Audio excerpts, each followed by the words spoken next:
Okay, now the drum skin, I purchased this online. I do have some deer skin which I didn't want to use for this type of a drum, but this is goat skin, and you need to, this is already de-haired, so you need to identify the hair side, and the rawhide side is going to have some texture. You'll feel maybe some fat or tissue sticking. So the smoother side is the side that had the hair. So that's going to go to the top. So what I need to do then is the locking ring is going to be the one without these loops. So this is the ring that's going to be on first, and we need to hold this skin on. This skin actually is a little bit smaller than what's needed, and I hope there will be enough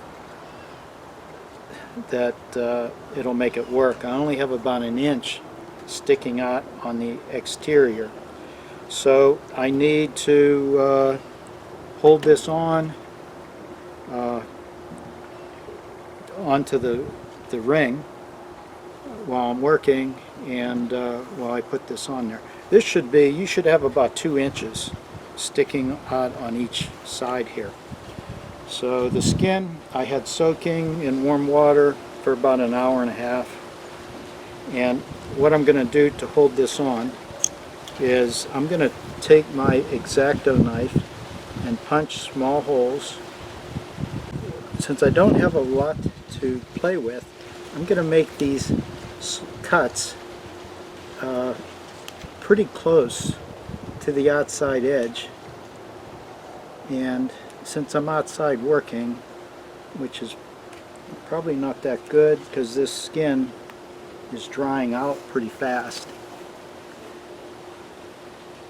I got cord, and what I'm doing is I tied onto one end, and now I'm going to lace it through these little cuts that I made, and I'll go all the way around, and this is what's going to hold the skin onto the hoop while I'm working.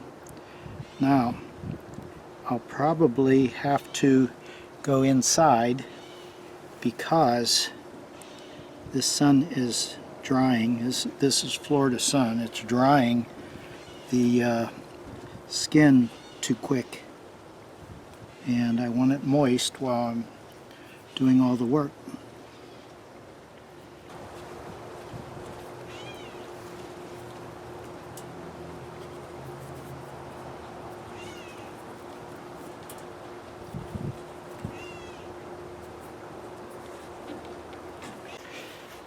There, I have to make sure that the skin comes out over this edge as it's starting to be tightened.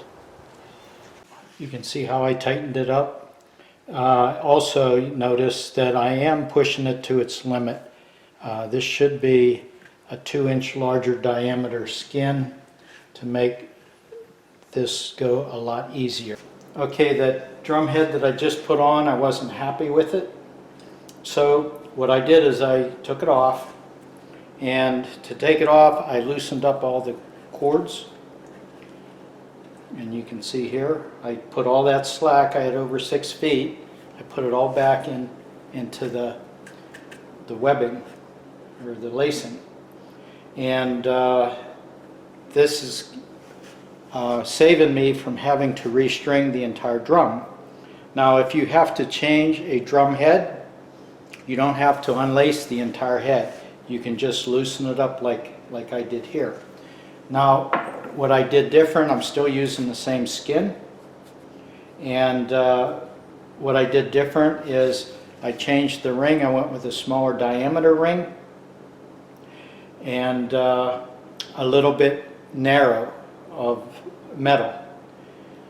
So that gave me probably a 1/2 inch more, at about a 1/4 inch all the way around.